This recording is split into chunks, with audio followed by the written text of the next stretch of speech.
Hola a todos y todas. Estamos acá iniciando este cuarto webinario en el ciclo de webinarios de Wingu y de Mercado Libre, que tienen todos que ver este año con recaudación de fondos. Para quienes no sepan y que no nos siguen por primera vez, yo soy Fabiola, trabajo en el área de comunicación de Wingu. Al lado mío está Gabriela, también comunicadora de Wingu. Y detrás de bambalinas, la que nos está haciendo toda la logística del webinario para que funcione está Milagros, quien va a estar respondiéndoles ahí en vivo y en directo las preguntas que ustedes están haciendo, o el chat, así que pueden ir mientras ven el webinario también preguntando, para que podamos responder todas las preguntas e inquietudes que tengan. Además, les quiero contar, bueno, que ya estamos casi en los 90 participantes de toda Latinoamérica. Estamos con Colombia, nos están escribiendo de Venezuela, de Uruguay, Costa Rica, México, Honduras, El Salvador. Así que estamos bastante contentos de tenerlos a todos y todos participando de este webinario. Además, queremos hacer una mención especial hoy a todos los que nos están viendo y escuchando desde México, por el terremoto, los terremotos que han sucedido. Esperamos que estén todos muy bien, esperamos que se estén recuperando, y también a todos aquellos que están por los huracanes, por todos los impactos que ha causado el huracán en Centroamérica principalmente. Así que bueno, abrazos para ustedes, y esperamos por lo menos que puedan ahora, los que están conectados, que sirvan de algo estas herramientas también para visibilizar sus organizaciones de la mejor manera, y ojalá recaudar fondos para todo lo que se viene. Además, les voy a contar que hoy estamos en una versión desde el otro lado de América. Nosotros estamos en Argentina, y la que nos acompaña en este momento es Asiria Rodríguez, que es una amiga nuestra, una especialista en narrativas interactivas digitales, que está desde Boston. Ahí la pueden ver, está desde Boston con nosotros, para hacer este webinario y contarnos todo acerca de las narrativas. Bueno, este webinario, los que tuvieron la posibilidad de participar del webinario anterior, de alguna manera es una continuación. En el webinario anterior vimos storytelling y la construcción de historias con contenido, y narrativas interactivas digitales, de alguna manera viene a darle más forma aún a la técnica de storytelling. Así que damos inicio con Asi, que ella es especialista en el tema, y bueno, ya se van a enterar de dónde viene, etc. Así que bienvenida, Asi, y muchas gracias por compartir tus conocimientos con todos nosotros. Bueno, de nada, primero que nada, pues me presento, mi nombre es Asiria Rodríguez, yo soy de Puerto Rico. Hoy les voy a estar hablando sobre las narrativas interactivas digitales, como una nueva forma de contar historias para recaudar y desarrollar fondos. Un poquito sobre mí, yo soy una asistente de investigación y estudiante de maestría en el Instituto Tecnológico de Massachusetts, MIT, las siglas en inglés. Y en mi laboratorio trabajo desarrollando narrativas interactivas con diferentes tecnologías, desde realidad aumentada, realidad virtual, juegos, entre otras cosas. Este verano estuve trabajando con Wingu, haciendo un poquito de ese trabajo, y me encanta la oportunidad de tener un espacio para poder discutir con ustedes sobre estas cosas. Antes de comenzar, quisiera hacerles una pregunta, y la pregunta es como que ¿cuántos saben qué es una narrativa interactiva digital? ¿O cuántos han trabajado con eso anteriormente? Chicos, para que todos sepan, esta, claro, es una encuesta digital, por lo tanto, ahora les va a aparecer a todos en la pantalla, si es que la pregunta, que es si saben qué son las narrativas interactivas digitales, tienen que responder sí, no, y así podemos ver al final de sus votaciones, que vamos a esperar un segundito, cuántos sí y cuántos no, para que así sepa más o menos con quién estamos detrás trabajando y pueda también dar unas mejores herramientas, ¿no? A todo esto, antes de que termine, aprovechando este segundito, les cuento que la presentación que está mostrando hoy Asi, se las vamos a mandar después por el correo, el mismo donde ustedes ingresaron sus datos, les va a llegar un correo con una encuesta, y la encuesta al final tiene para descargar el documento que estamos trabajando hoy, la presentación. Así que tranquilos que la presentación les va a llegar a todos a sus correos después de la encuesta. Ahora vamos a ver cuántos son. Ahí aparece mostrar resultados. Y bueno, sí, el 12% y no el 91%. Perfecto, así que lo que voy a explicar es útil. Qué bueno. Ok, primero que nada quiero comenzar por explicarles qué son las narrativas interactivas digitales. Una narrativa interactiva digital es una historia contada en un medio digital que requiere la participación activa de la audiencia.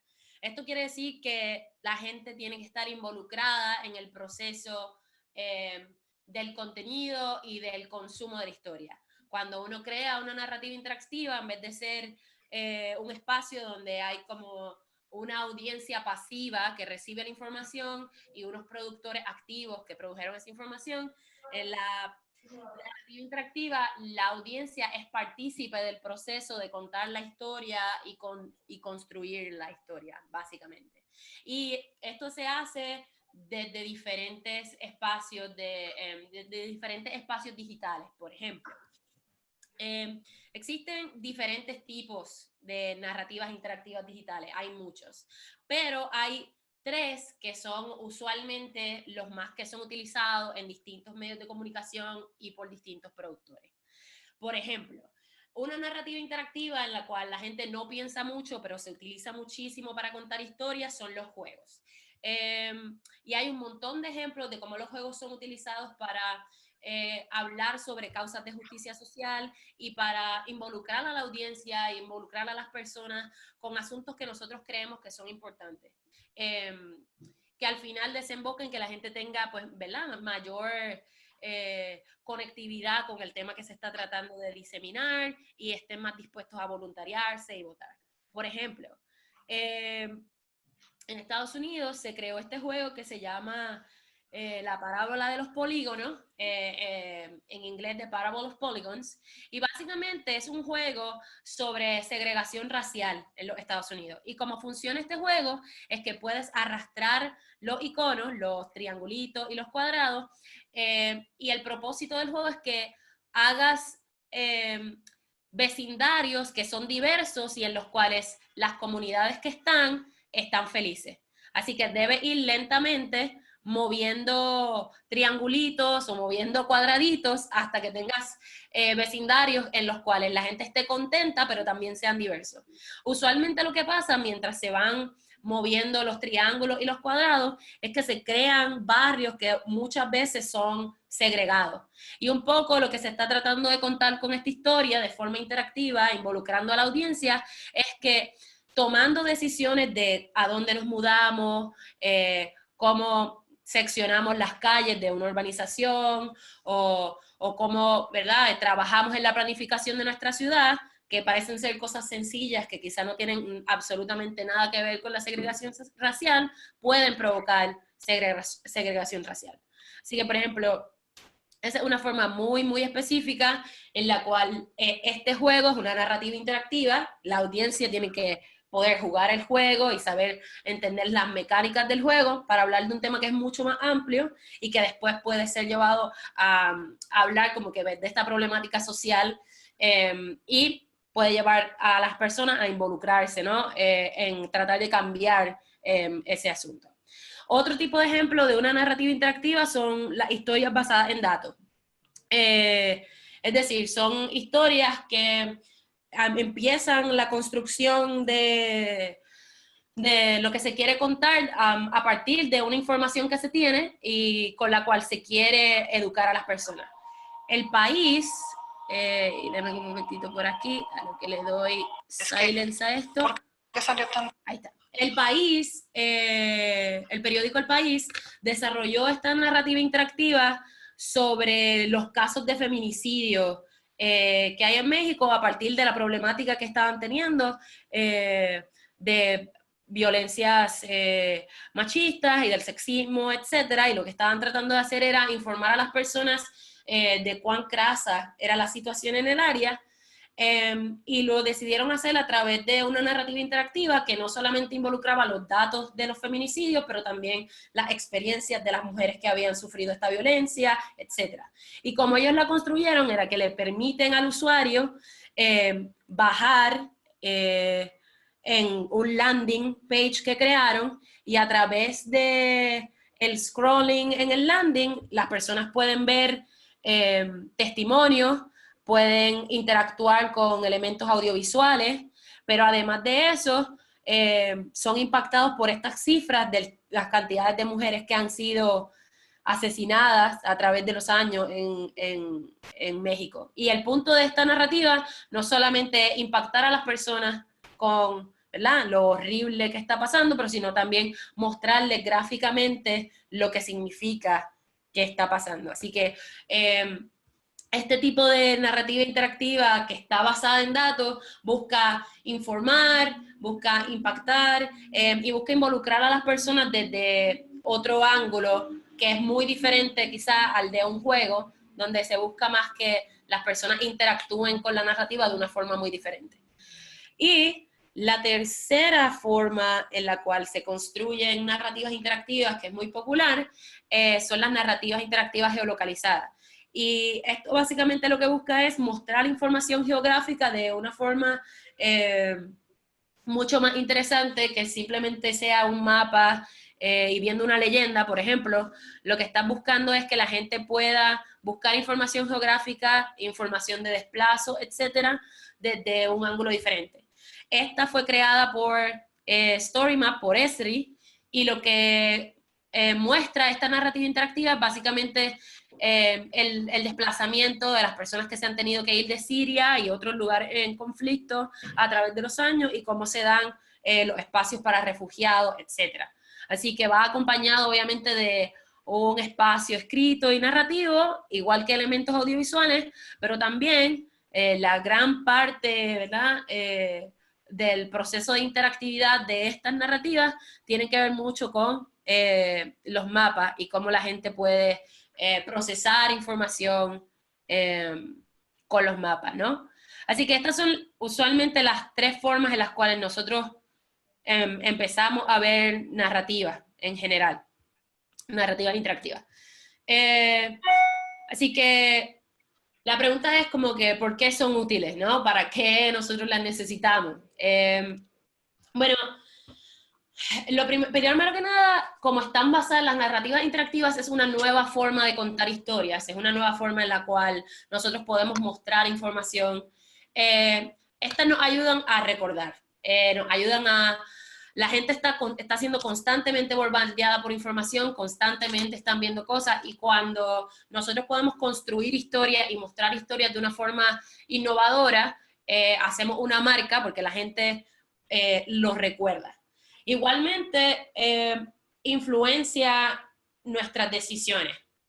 Un estudio en el 1990 mostró que la forma en la cual la gente toma decisiones en un jurado es tomando los datos y construyendo una historia que hace sentido y que es llamativa para poder tomar una decisión, particularmente en los sistemas de jurado en Estados Unidos. Así que usualmente cuando nosotros construimos una historia que es innovadora y que es llamativa, le permite a la gente procesar esos datos que después se transforman en una mejor forma de tomar decisiones.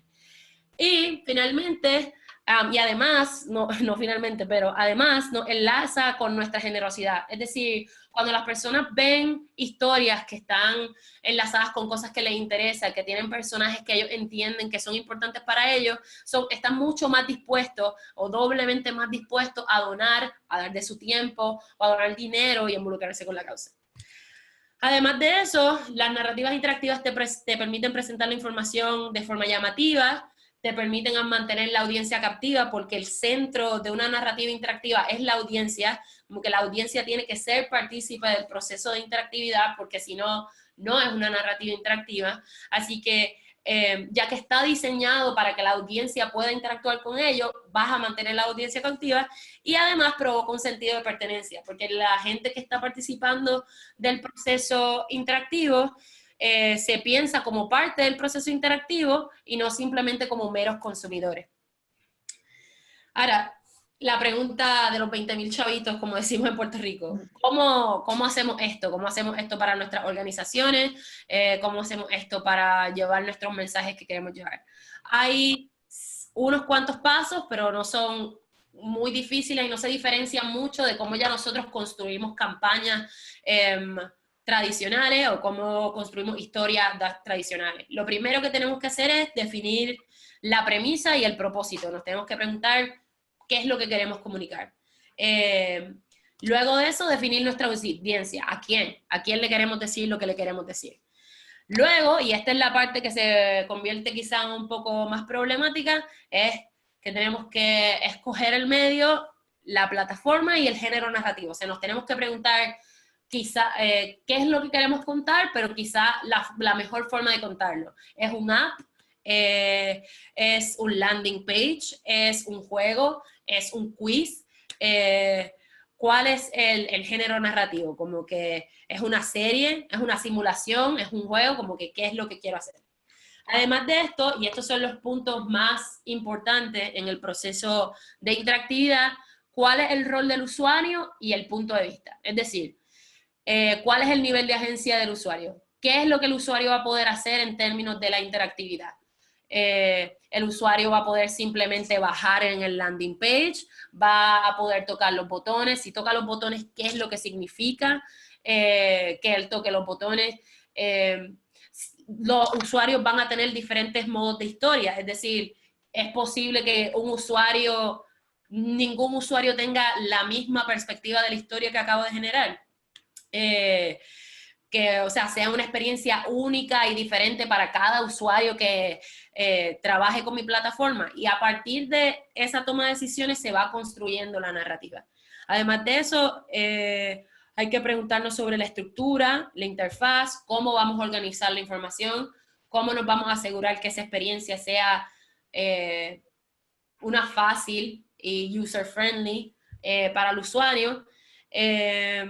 Y también muy importante, el interés del usuario. ¿A dónde nosotros queremos que el usuario se dirija? ¿Qué información queremos que busque? ¿Dónde queremos que el usuario se involucre más? ¿Qué partes queremos poner en nuestra narrativa, pero no son esenciales que el usuario vea, así que las podemos poner en una parte que quizá no sea como que central?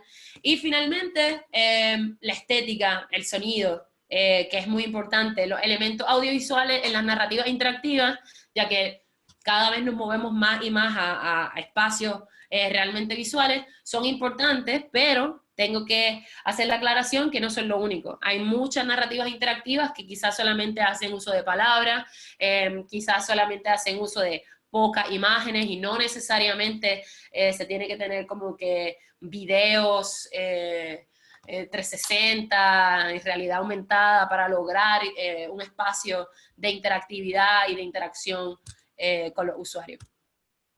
Además de eso, y de todo, como que de esos pasos y cosas importantes que tienen que hacer para construir una narrativa interactiva, es importante que, y anclando en el webinario que tuvieron hace un mes, es importante que consideren que para construir una narrativa interactiva se tiene que tener una buena historia. Y una buena historia usualmente tiene estas tres cosas. Tiene un personaje principal, que puede ser un individuo que está pasando por algo, o una institución, o un grupo de personas. Deseo, pero no solamente deseo en el sentido de querer, sino deseo en el sentido de el deseo que tiene ese personaje por superar, por hacer, por cambiar, y un conflicto, es decir, el problema que nos lleva a querer solucionarlo, ¿no? Y una vez se tiene una buena historia y se tienen en consideración las cosas que hablé anteriormente, se puede tener una narrativa interactiva exitosa. El punto de esto es, o sea, lo más importante de esto es que cuando uno construye una narrativa interactiva que le permite a la gente participar activamente del proceso interactivo y que toma en consideración al usuario y lo integra en el proceso de contar esta historia que tiene este personaje que tiene este conflicto, ¿no? Y que hay este deseo por cambiar, ayuda a que las personas se sientan mucho más involucradas y deseosas de donar. Y lo importante de esto es que en el proceso de nosotros desarrollar nuestras narrativas interactivas, podemos involucrar el proceso de desarrollo de fondos, podemos involucrar el proceso de voluntariado. Más adelante les voy a enseñar un ejemplo de cómo yo trabajé con una narrativa interactiva con la organización Techo y cómo a través de la narrativa interactiva que se desarrolló y la información que nosotros quisimos mostrar al público, también incorporamos los elementos de donación y cómo eso fue útil para ellos. Aparte de eso, les voy a hablar un poco de unas herramientas que pueden utilizar para desarrollar narrativas interactivas. Todas estas herramientas son gratuitas, usualmente son herramientas que son open source, son de datos abiertos, y se necesita nada de conocimiento, excepto con una, se necesita nada de conocimiento, no, con dos, disculpen. Se necesita conocimiento de programación, las demás herramientas pueden ser utilizadas por cualquier persona que tenga conocimientos básicos de comunicación, pues son las siguientes. Story Maps, que fue desarrollada por Esri, y es uno de los ejemplos que les que les mostré anteriormente sobre mapas. Y cómo funciona esta narrativa, esta herramienta, es que te permite, como usuario, hacer narrativas interactivas geolocalizadas. Utilizando aplicaciones ya construidas, puedes ir generando narrativas interactivas que tengan que ver con espacios geográficos específicos y los puedes mostrar de forma diversa. Tienen muchas opciones, tienen tutoriales, son user-friendly. Esri tiene una cuenta pública que es gratuita que pueden utilizar, pero también tiene opciones para organizaciones sin fines de lucro, así que pueden tener una cuenta, pueden crear una cuenta y ellos le dan todos sus servicios de gratis y pueden publicar narrativas con ellos. Además de esa, está el timeline del Night Lab, es para hacer una línea de tiempo y básicamente cómo funciona es que te permite hacer una historia de tiempo interactiva utilizando un Google Document, un documento de Google. Ingresas todo lo que necesitas en el documento de Google y te sale una narrativa interactiva como la que ven aquí, que simplemente y llanamente te permite como que a través del tiempo ver información, etc. Y solamente necesitas tener conocimiento básico de documento Google. Además, aquí quizás esta es más complicada y sí se necesitan conocimientos de programación.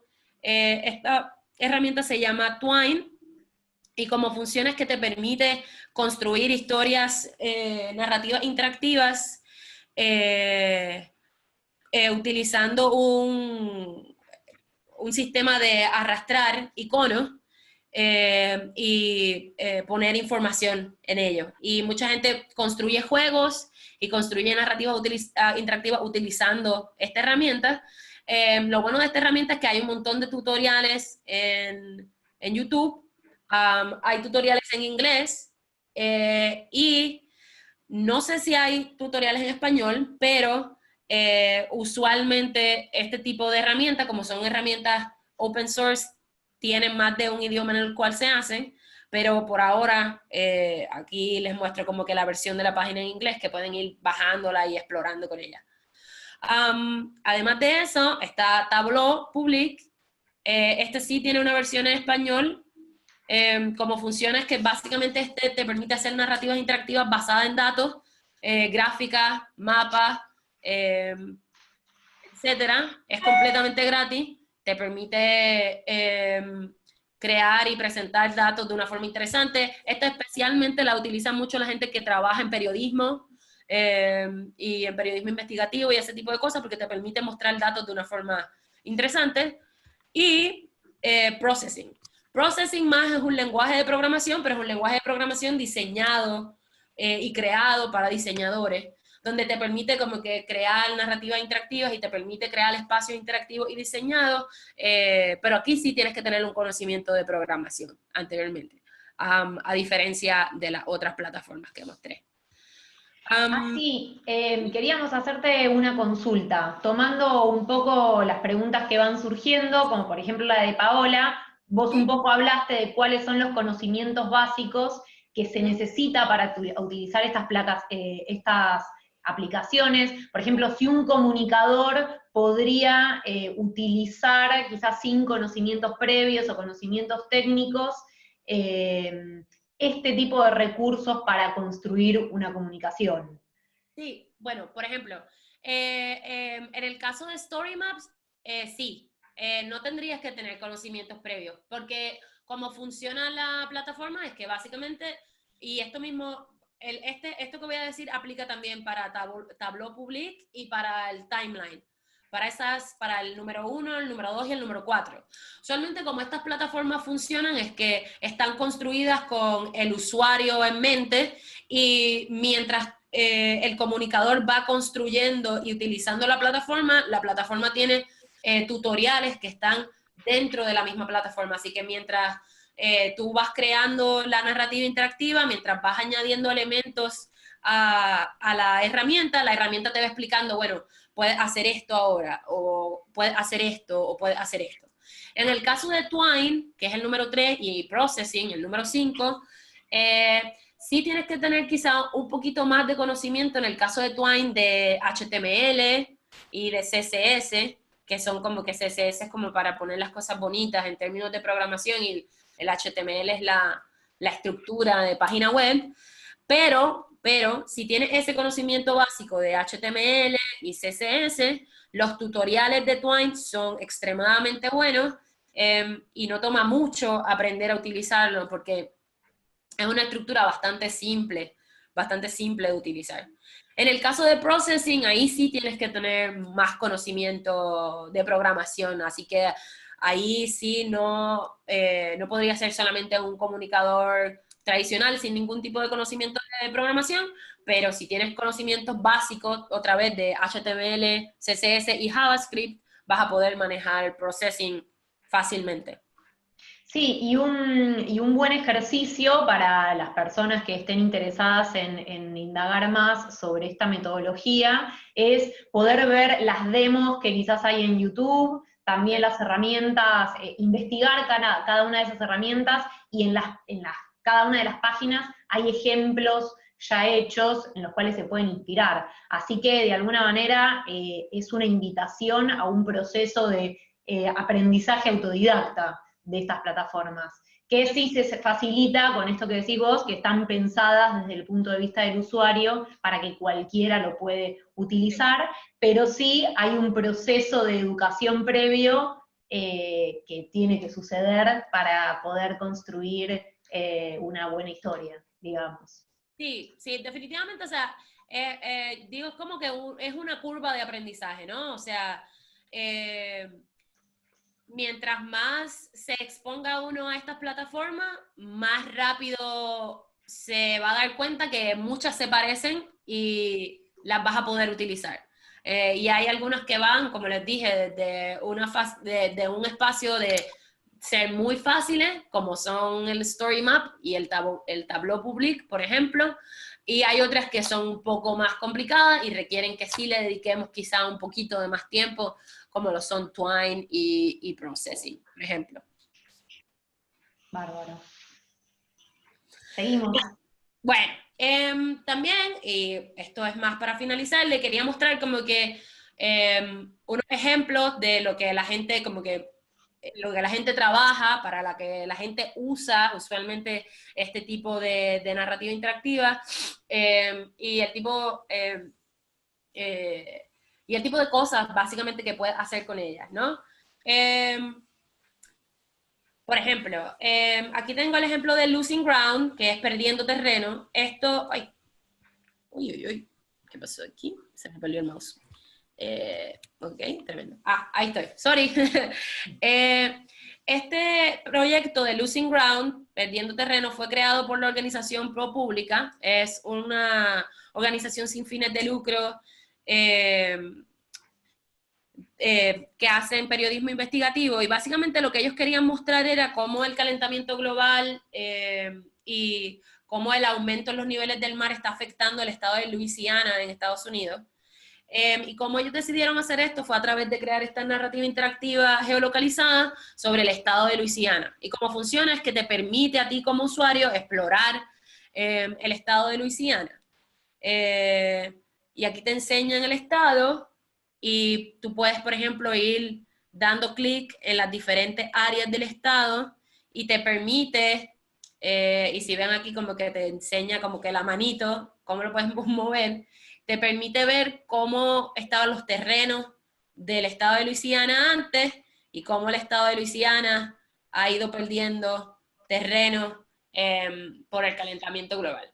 Pero, además de eso, te muestra en conjunto historias como que de los vecinos y personas que viven en el área y de cómo ellos se han visto afectados. Te añade audio, ¿me entiendes? Te enseña imágenes más exactas de cómo estos se han visto impactados, etc. Otro tipo de ejemplo de narrativa es la que yo trabajé con Techo este verano. Nosotros desarrollamos una narrativa interactiva que básicamente lo que queríamos mostrar era como que el impacto que ha tenido el proceso de relevamiento de datos de Techo sobre la habilidad de ellos de poder brindar mejores servicios a las personas que necesitan servicios. Y básicamente lo que queríamos era hablar del impacto organizacional que ha tenido Techo a través de ese recogido de información, pero además de cómo las personas se podían involucrar en el proceso, ¿no? Y básicamente lo que hicimos fue crear esta narrativa interactiva que incluye testimonios de los vecinos y de las personas que están en esta área de asentamientos informales, y además mostrar gráficamente la cantidad de información que ha sido relevada por Techo y el trabajo que ha hecho Techo en buscar esta información sobre ellos, ¿no? Además, parte importante del proceso de esta narrativa era lo que les mencionaba anteriormente, como que ese espacio para que la gente se pueda involucrar, para que la gente pueda donar, etc. Así que mientras la gente está disfrutando de ver los mapas, ver las aplicaciones dentro de la narrativa interactiva, también hay un espacio en el cual estas personas pueden como que anotarse como voluntarios, y ahora esto se me está poniendo en pausa. Un brequecito aquí. Internet me está fallando, disculpen. Se pueden anotar como voluntarios, pueden donar, etcétera, ¿no? Así que parte importante del proceso de construir estas narrativas interactivas es involucrar a las personas lo suficiente como para que estos se sientan que son parte no solamente del proceso narrativo y de construcción, sino también son parte de tu organización, de cierta forma. Y el último ejemplo, y uno de los más interesantes, que a mí me encanta muchísimo, es este ejemplo de Faces of Hunger, las caras del hambre, desarrollado por la organización Feeding America. Y básicamente ellos construyeron una narrativa interactiva, y el único parámetro de interactividad para esta narrativa es que tú tienes que hacer el scroll, tienes que bajar con el mouse, con el ratoncito, y cómo funciona es que básicamente ellos construyeron esta historia donde mientras tú vas dando hacia abajo con el mouse, la historia se va moviendo a la parte de arriba y te van mostrando como que los diferentes caminos de las personas que tienen hambre en los Estados Unidos y su historia. Te cuentan la historia de esta nena de 8 años, que parece ser una nena muy normal, va a la escuela, hace todo tranquilo, pero realmente hay un problema de hambre en su casa. Y así, mientras tú vas interactuando con la narrativa en el mismo landing page de su página oficial, tú vas viendo estas historias que ellos crearon de estas personas bien específicas que sufren hambre en los Estados Unidos. Y básicamente instando a las personas a ponerse en los zapatos de esta gente y con el propósito final de, pues claramente, que done a su organización porque ellos quieren atender ese problema de hambre que hay en los Estados Unidos particularmente.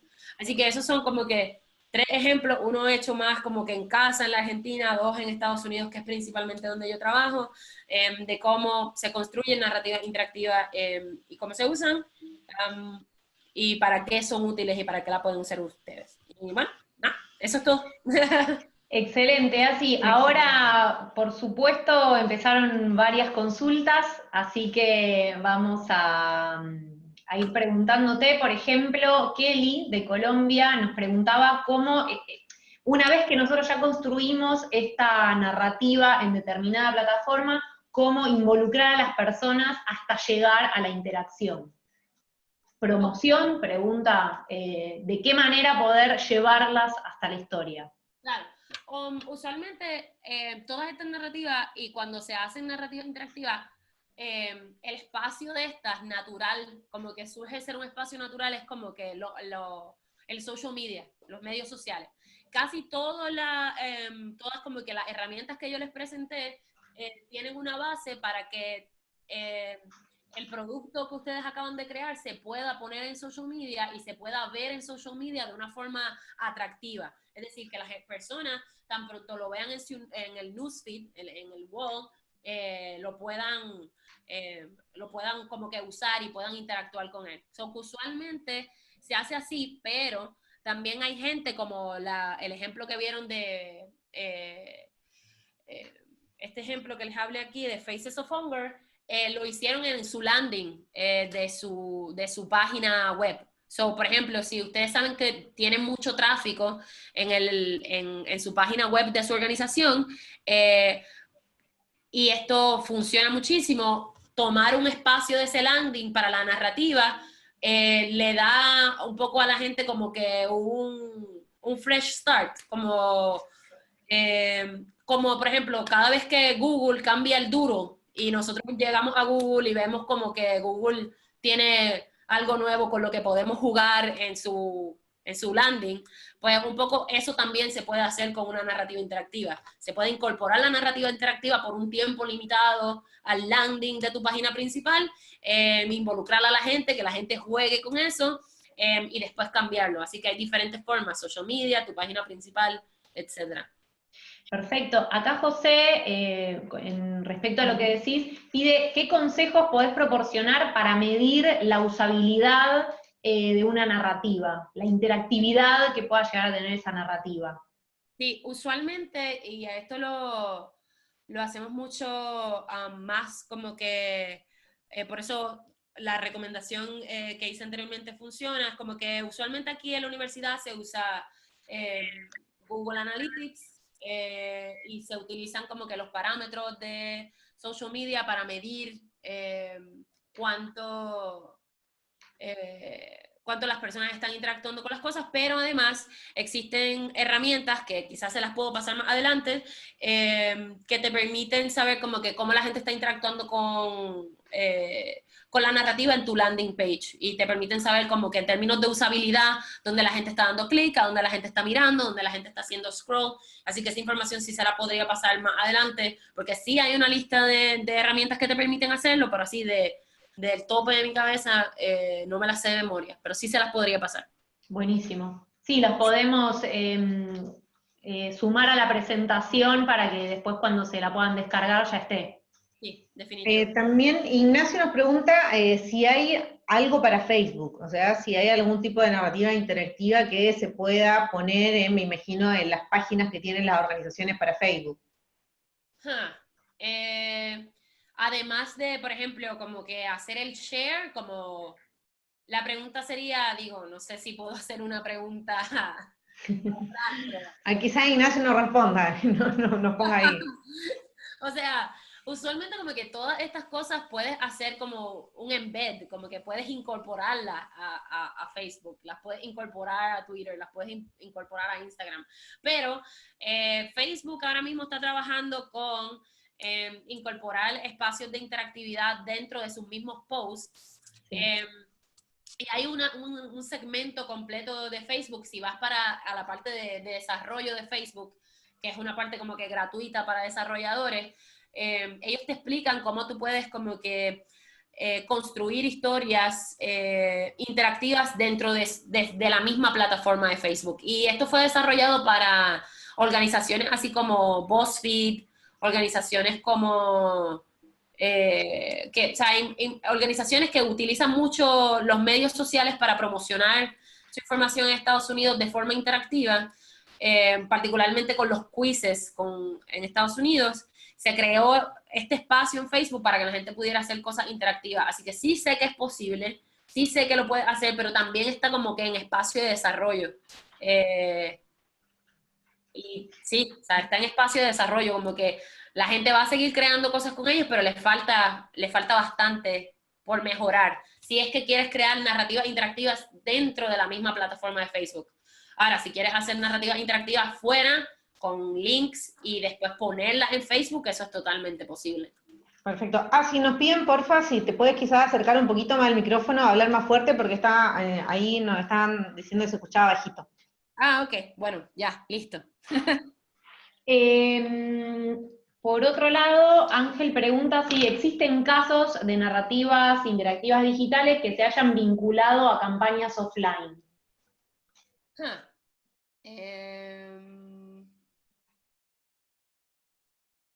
Así que me vengan a la mente, no, pero, o sea, hay personas que, y estoy segura que probablemente sí lo han hecho, pero hay muchos ejemplos de cómo la gente juega con la interactividad y con espacios interactivos, pero no necesariamente digitales, fuera.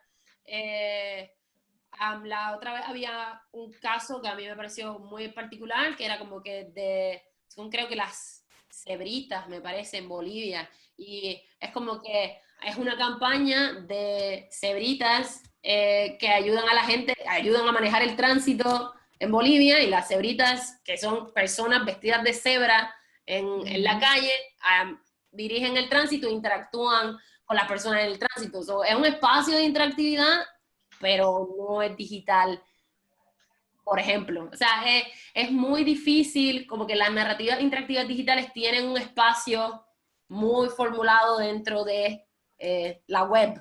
Claro. Sí, me imagino que si nos ponemos creativos se pueden unir, pero no, siempre como que hay un elemento digital incorporado ahí. Daniela pregunta, ¿qué recomendás utilizar para lugares donde la conexión a internet no es tan buena?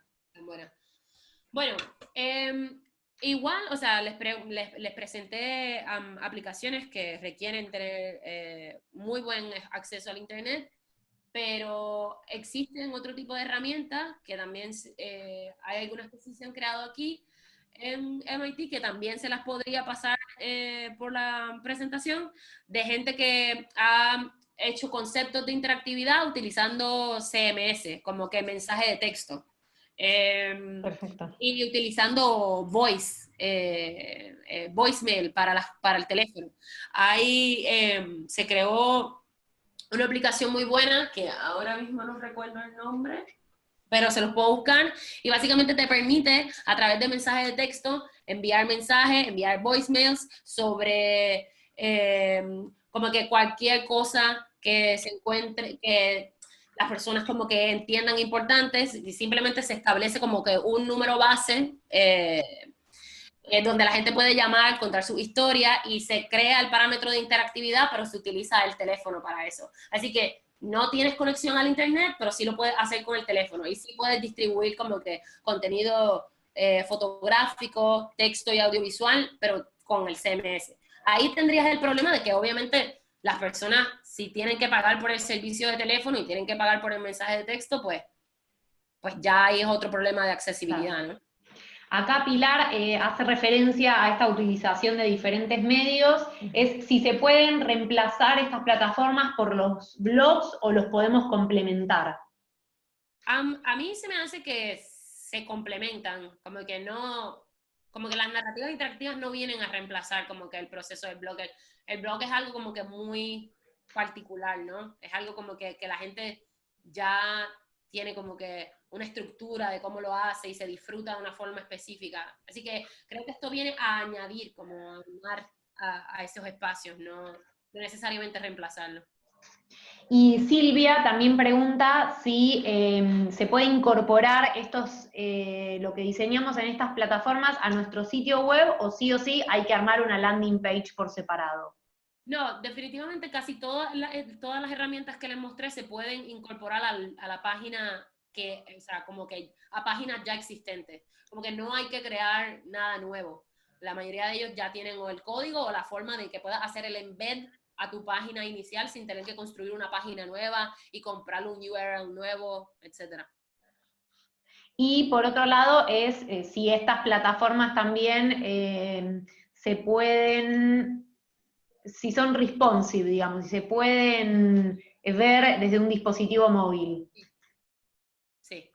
Perfecto.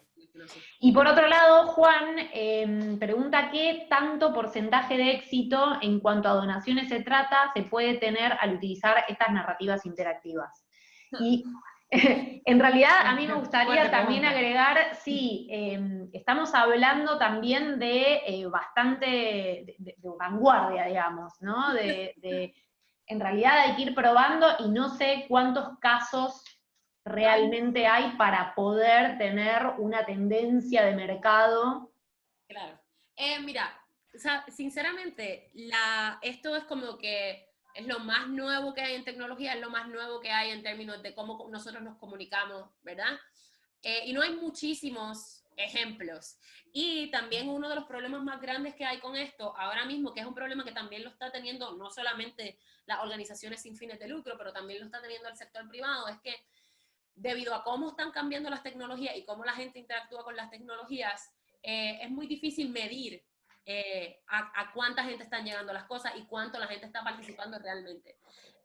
Y por ejemplo, BuzzFeed mismo está teniendo un problema, que es una compañía multibillonaria en Estados Unidos de comunicación, pero hacen toda su comunicación a través de redes sociales y como que narrativas interactivas y elementos interactivos. Están teniendo el problema en el cual ellos están viendo que sí, mucha gente está gozando y disfrutando de su contenido, pero la forma en que se mide cuánta gente, ¿verdad?, está realmente disfrutando de su contenido, todavía está en debate entre ellos y las personas que publican anuncios. So, no hay muchos ejemplos, y no hay muchos ejemplos precisamente porque existe este problema de, bueno, cómo la gente lo usa. So, por ejemplo, tú puedes ver un video y el video es interactivo, tiene, no sé, 1 millón de views, pero eso no quiere decir que eso se traslada a donaciones, o puedes tener muchas donaciones y no necesariamente views, o sea, que todavía la gente está tratando de cuantificar, ¿no? Cómo eso se hace. O sea, mi respuesta larga corta es como que me encantaría poder darte esa contestación, pero no la tengo.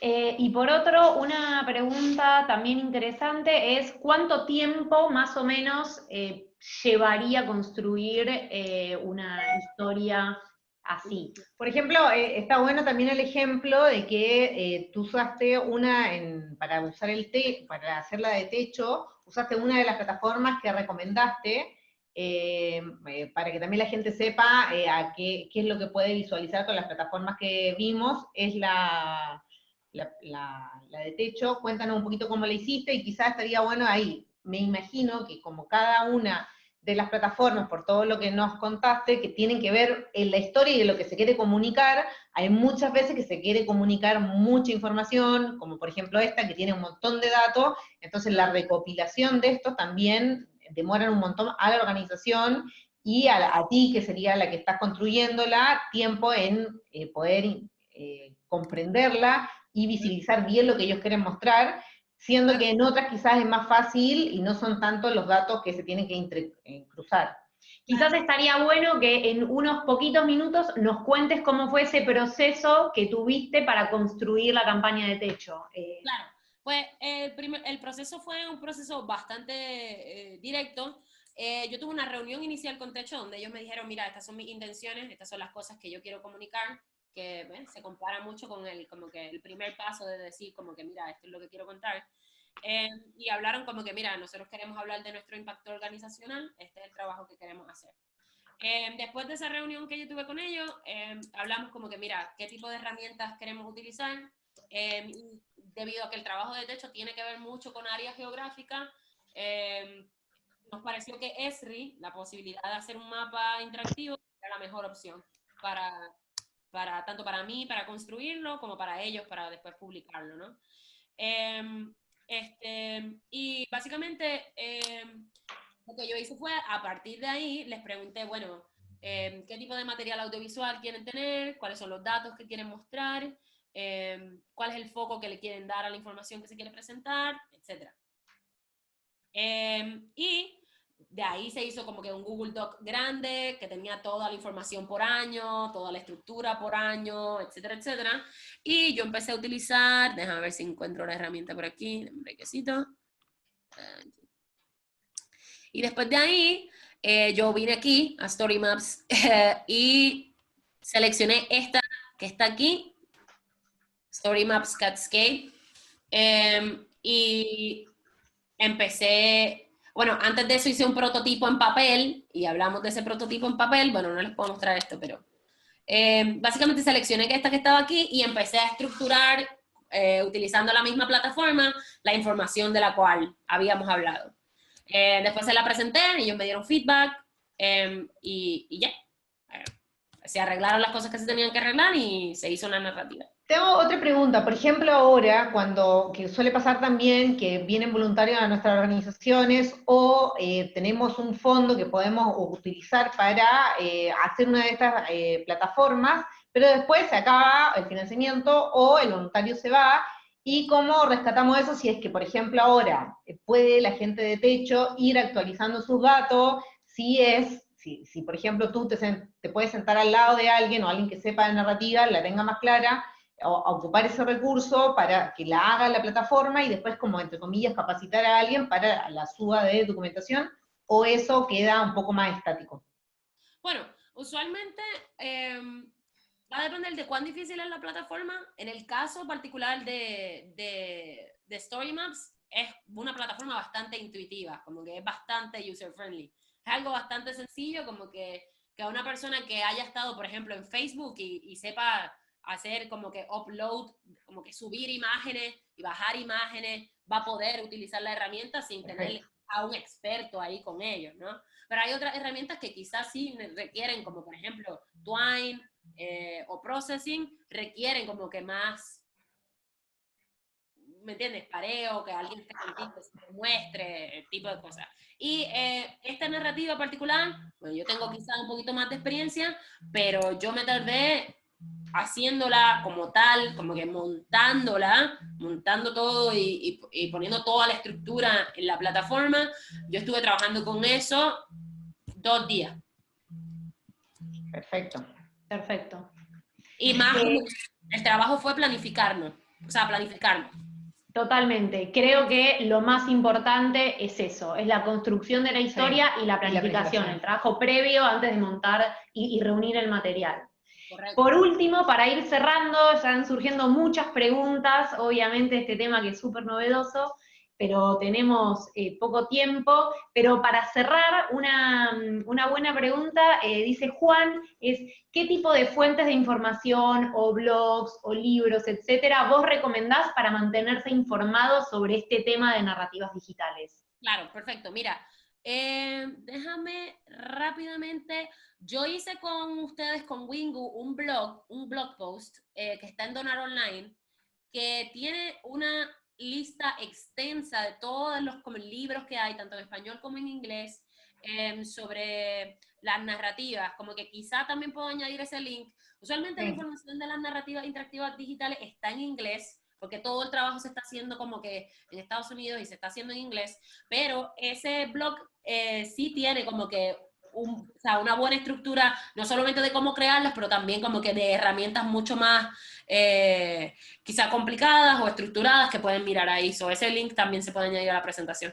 Excelente. Bueno, aprovechamos a los voluntarios que están por ahí traduciendo cosas también y que son amigos del código abierto, que ayuden a subir esta información en español, porque es una de las grandes herramientas que necesitamos las organizaciones de Latinoamérica, y hay muchas cosas en inglés, así que les pido que si ustedes tienen voluntarios o voluntarias que estén capacitados para hacer una traducción en español, que lo compartan con todos nosotros, con toda la gente de Latinoamérica, para que podamos empezar a utilizar de mejor manera estas herramientas también.